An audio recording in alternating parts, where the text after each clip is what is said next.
धुळ्यात गोवंश तस्करीचा पर्दाफाश झालाय। ट्रकचा सिनेस्टाईल पाठलाग करत गायींच्या तस्करीचा डाव गोरक्षकांनी हाणून पाडलाय। कत्तलीसाठी नेण्यात आलेल्या तब्बल 20 गायींना यामुळे जीवदान मिळाले। पाहूया या घटनेविषयीचा सविस्तर रिपोर्ट। अत्यंत निर्दयीपणे बांधलेली ही मुकी जनावर हे गोधन तस्करी करून कत्तलीसाठी छुप्या रीतीने नेण्यात येत होतं।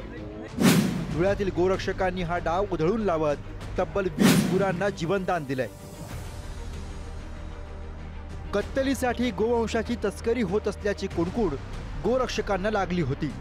त्या माहितीच्या आधारे नंदुरबार पासून या ट्रकचा पाठलाग त्यांनी सुरू केला। धुळे शहरातल्या गणपती मंदिर पुलाजवळ येताच गोरक्षकांनी ट्रकला ओव्हरटेक करत अडवलं। वर पोती ठेवून त्यांनी हा ट्रक धान्याची वाहतूक करत असल्याचा देखावा केला होता। ट्रकची तपासणी केल्यानंतर धक्काच बसला।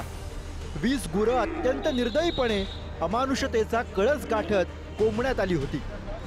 त्यांनी हंबरडा सुद्धा फोडू नये अशा रीतीनं करकचून बांधण्यात आलं होतं। काही गायी ट्रकमध्ये भरून जात असताना पकडल्या होत्या। त्या अनुषंगाने आम्ही तिथं जाऊन खात्री केली। साधारण ट्रकमध्ये 20 ते 24 गायी असल्याची खात्री झालेली आहे। तो ट्रक आम्ही ताब्यात घेऊन पांजरापोड येथे रवाना केलेला आहे।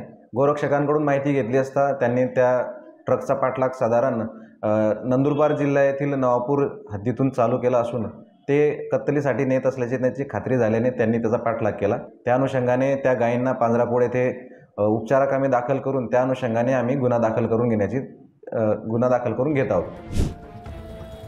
पोलिसांनी तस्करांविरोधात गुन्हा नोंदवत या गुरांना पांजरपोळमध्ये पाठवलंय। कायद्याचं उल्लंघन करत गोवंशाच्या तस्करी आणि कत्तली सुरूच असल्याचं पुन्हा एकदा स्पष्ट झालंय।